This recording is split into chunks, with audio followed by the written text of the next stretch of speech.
कहां घुसा चला आ रहा है गरीब? निकल जा यहां से।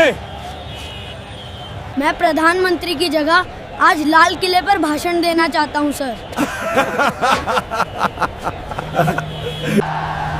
बेटा ये लाल किला है, तेरे बाप का घर नहीं है। निकालो इस भिखारी को बाहर तक। पीएम के आने का टाइम होने ही वाला है। इतनी बड़ी भीड़, इतनी सुरक्षा, इतने कैमरे। उसने सोचा यहाँ पूरे देश के सामने बोलना है, डरना नहीं है। उसे ग्रीन रूम में ले जाया गया। वहाँ कुछ अधिकारी और आयोजक थे। एक आयोजक ने उसे ऊपर से नीचे तक देखा। तुम्हारे पास कोई अच्छे कपड़े नहीं है क्या? ये फटी शर्ट पहनकर स्टेज पर जाओगे? राजू ने शांति से कहा। सर मेरे पास यही है, लेकिन मेरे शब्द साफ हैं, मेरे विचार साफ हैं। कपड़ों से ज्यादा ये मायने रखता है। आयोजक चुप हो गया। मंच पर राष्ट्रपति, प्रधानमंत्री और हजारों लोग दोपहर के समय लाल किले के मुख्य मंच पर राष्ट्रपति, प्रधानमंत्री, मंत्री, सेना के अधिकारी और हजारों लोग बैठे थे। टीवी पर लाइव प्रसारण हो रहा था। करोड़ों लोग देख रहे थे। आयोजक ने घोषणा की, अब मंच पर आ रहे हैं हरियाणा के धौलपुर गांव से सरकारी स्कूल के छात्र राजू। तालियां बजीं। राजू धीरे धीरे मंच पर चढ़ा। कैमरे उसकी तरफ घूम गए। उसके फटे कपड़े, गहरा रंग, दुबला शरीर, सबने देखा। कुछ लोगों ने आपस में फुसफुसाया, ये लड़का कौन है? कितना गरीब लग रहा है। लेकिन राजू ने माइक के सामने खड़े होकर एक गहरी सांस ली। उसने प्रधानमंत्री की तरफ देखा, फिर राष्ट्रपति की तरफ, फिर पूरी भीड़ की तरफ, और फिर धीरे धीरे साफ आवाज में बोलना शुरू किया। आदरणीय राष्ट्रपति जी, आदरणीय प्रधानमंत्री जी, मंच पर उपस्थित सभी गणमान्य अतिथि और मेरे प्यारे देशवासियों, जय हिंद। पूरा लाल किला खामोश हो गया। सबकी निगाहें राजू पर टिकी थीं। अब असली भाषण शुरू होने वाला था, वो भाषण जो पूरे देश को हिला देगा। राजू ने एक पल रुककर पूरे लाल किले को देखा। लाखों तिरंगे झंडे, हजारों लोग, कैमरे और सामने बैठे देश के सबसे बड़े नेता। उसकी आवाज में अब कोई डर नहीं था, बस सच्चाई थी।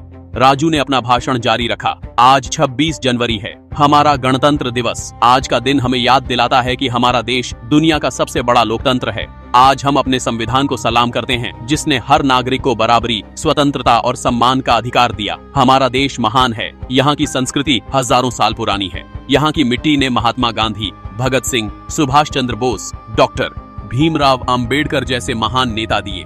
हमारे देश ने अंग्रेजों से आजादी छीनी, हमने अपना संविधान बनाया और आज हम दुनिया की 5वीं सबसे बड़ी अर्थव्यवस्था हैं।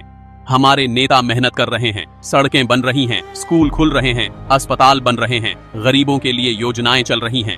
Digital India, make in India, skill India, हर तरफ विकास हो रहा है। मैं अपने देश पर, अपने नेताओं पर गर्व करता हूँ। यहाँ तक सब कुछ सामान्य था। लोग खुश होकर तालियां बजा रहे थे। प्रधानमंत्री भी मुस्कुरा रहे थे।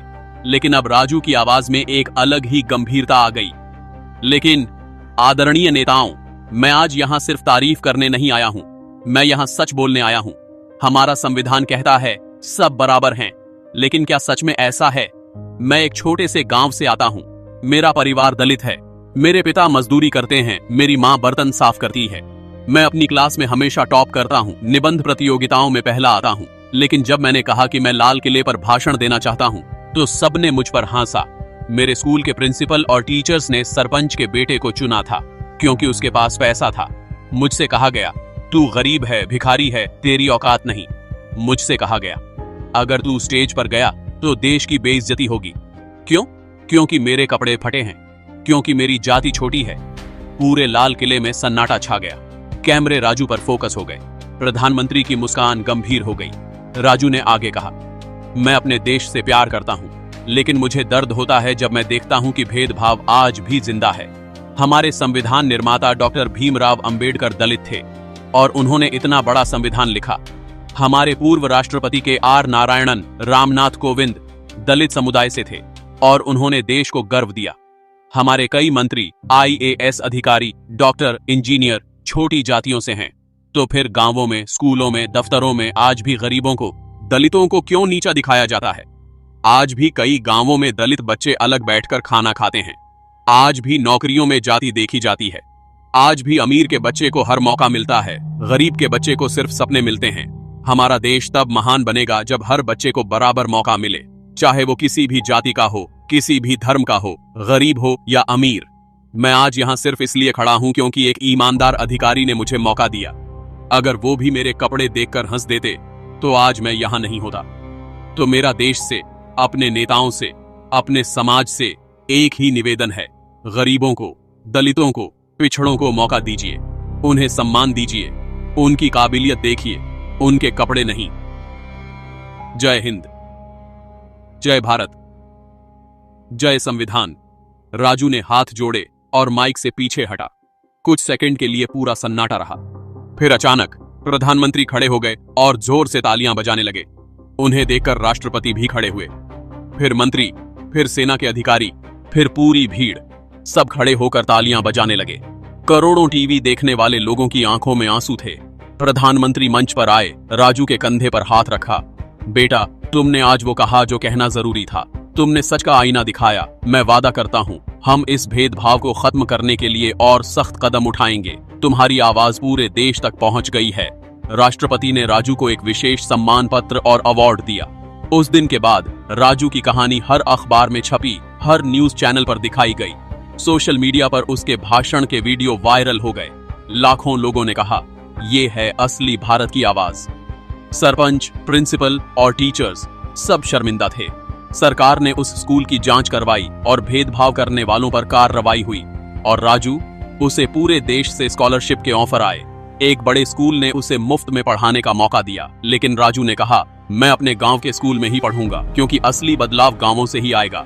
दोस्तों, यह कहानी यहीं खत्म होती है। एक गरीब, भिखारी समझे जाने वाले लड़के ने साबित कर दिया कि असली ताकत सच बोलने में है, दिखावे में नहीं।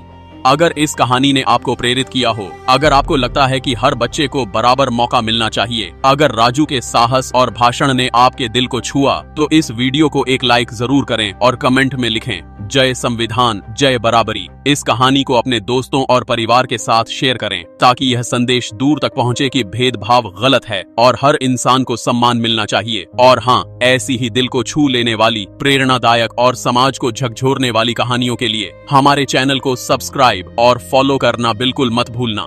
अगली कहानी में फिर मिलेंगे, एक नया सबक, एक नई सच्चाई और एक नया जीवन का पाठ लेकर। तब तक के लिए सच्चे रहिए, निडर रहिए, इंसानियत बनाए रखिए। जय हिंद, जय भारत, जय संविधान।